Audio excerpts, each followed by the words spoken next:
ప్రాణాయామం ప్రాణాయామం యొక్క సంపూర్ణమైనటువంటి 8 పద్ధతులు ఉన్నాయి. అందులో మనం ఇప్పుడు మొదటి పద్ధతి గురించి తెలుసుకుందాం. మొదటి పద్ధతి ఏమిటంటే భస్త్రిక ప్రాణాయామం. సులువైన సుఖమైన యోగాసనంలో కూర్చోండి.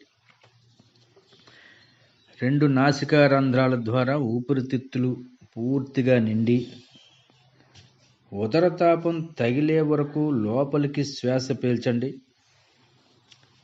సాధారణంగా శ్వాసను వదలడాన్ని భస్త్రిక ప్రాణాయామం అంటూ ఉంటారు. భస్త్రిక ప్రాణాయామం చేసేటప్పుడు శివ సంకల్పం.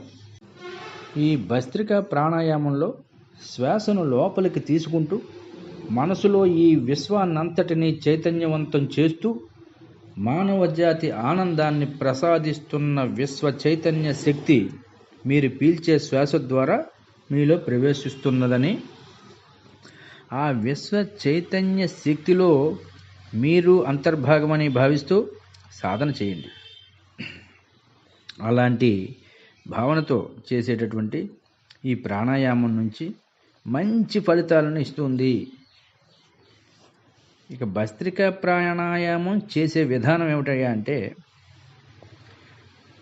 2.5 సెకండ్ల పాటు శ్వాసని లోపలికి తీసుకుని మరలా 2.5 సెకండ్ల పాటు ఒక క్రమ పద్ధతిలో బయటికి విడవాలి. ఈ విధంగా 1 నిమిషంలో ఆగకుండా 12 సార్లు భస్త్రిక ప్రాణాయామాన్ని చేయాలి. ఒక ఆవర్తనంలో 5 నిమిషాల పాటు చేయాలి. ప్రారంభంలో కొంచెం ఆగాల్సి వస్తుంది. దాదాపు 1 వారంలో నిరంతరంగా 5 నిమిషాల పాటు ఎలాంటి విరామం లేకుండా చేయటం అలవాటైపోతుంది. 5 నిమిషాలకి నిమిషానికి 12 సార్లు చొప్పున 5×12 60 సార్లు అవుతుందన్నమాట. అలాగే ఆరోగ్యానికి మరియు రోగగ్రస్తులైన వ్యక్తులు ప్రతిరోజు 5 నిమిషాల సేపు భస్త్రిక సాధన చేయాలి. క్యాన్సరు, ఊపిరితిత్తులు, ఫైబ్రోసిన్, కండరాల పోషణ అటువంటి దోషాలు ఉంటే కనుక SSSLE మరియు ఇతర అసాధ్యమైన రోగాలకు 10 నిమిషాల పాటు సాధన చేయాల్సి ఉంటుంది. రోగాలు ఉన్నవాళ్ళు కొంచెం ఎక్కువగా చేయాలి. భస్త్రిక 1 నిమిషంలో 12 సార్లు, అలాగే 5 నిమిషాల్లో 60 సార్లు అభ్యాసం అవుతుంది. క్యాన్సర్ మొదలైన అసాధ్యమైనటువంటి రోగాలకు 2 ఆవర్తాలు చేయడం ద్వారా 5×12 60 అయితే 10×12 120 సార్లు చేయవలసి వస్తుందన్నమాట.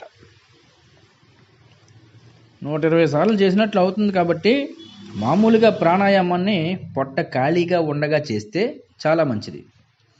ఏదైనా కారణాన ఉదయం ప్రాణాయామాన్ని చేయలేకపోయిన ఎడల మధ్యాహ్న భోజనానంతరం 5 గంటల తర్వాత కూడా చేయొచ్చు. గడ్డు రోగాలు గలవారు ఉదయం సాయంత్రం 2 సమయాల్లో ప్రాణాయామం చేస్తే శీఘ్రంగా మంచి ఫలితాలు పొందవచ్చు. అధిక రక్తపోటుతో కానీ, గుండె జబ్బుతో కానీ, ఇతర రోగాలతో బాధపడేవారు కానీ ఈ ప్రాణాయామాన్ని వేగంగా చేయకూడదు. శ్వాస పీల్చుకునేటప్పుడు కడుపు భాగం పైకి రాకూడదు. హృదయం వరకు కూడా గుండె భాగంలో గుండెలోని ఎముకల అంచు వరకు పొంగేటట్లుగా శ్వాస నింపాలి.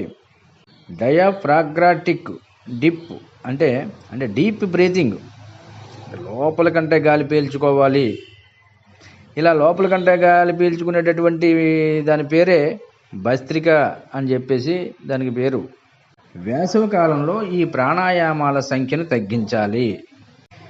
ఎక్కువ దగ్గు, సైనస్ వంటి వ్యాధుల కారణంగా ముక్కు 2 రంధ్రాలు తెరుచుకోకపోయినట్లయితే ముందుగా కుడి రంధ్రాన్ని మూసివేసి ఉచ్ఛ్వాస నిశ్వాసాలు ఎడమ రంధ్రంతో చేయాలి.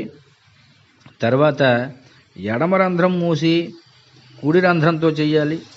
ఒకే సమయంలో 2 రంధ్రాలు పూర్తిగా తెరుచుకునే వరకు ఈ పద్ధతి ప్రాణాయామాన్నే సాధన చేయాలి.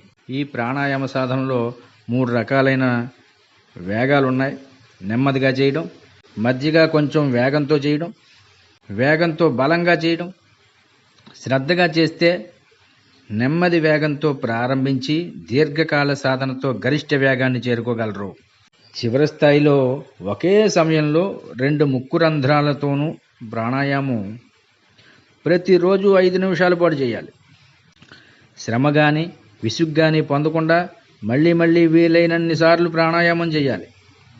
ఈ ప్రాణాయామం చేస్తున్నంతసేపు 2 కళ్ళు మూసుకుని మనసులో ఓంకార మంత్రాన్ని ధ్యానంతో జపించాలి. ఈ ప్రాణాయామం చేయడం వల్ల వచ్చే ప్రయోజనాలు ఏమిటయ్యా అంటే జలుబు, దగ్గు, అలర్జీ, ఆస్తమా, అన్ని రకాల శ్వాస సంబంధ వ్యాధులు దీంతో నయమైపోతాయి. ఊపిరితిత్తులకి బలం చేకూరుతుందన్నమాట. గుండె, మెదడుకు కూడా కావలసినంత ప్రాణశక్తి పొందడం వల్ల ఆరోగ్యం అభివృద్ధి చెందుతూ ఉంటుంది. థైరాయిడ్, టాన్సిల్స్ మొదలైనటువంటి గొంతు సంబంధ వ్యాధులు నయమైపోతాయి. ఈ ప్రాణాయామం శరీరంలో వాత, పిత్త, కఫాల సమతుల్యం సాధ్యమవుతుంది. రక్తశుద్ధి అవుతుంది. తద్వారా బాహ్య పదార్థాలను శరీరం తోసివేస్తుంది. ప్రాణాన్ని, మనసును స్థిరపరుస్తుంది.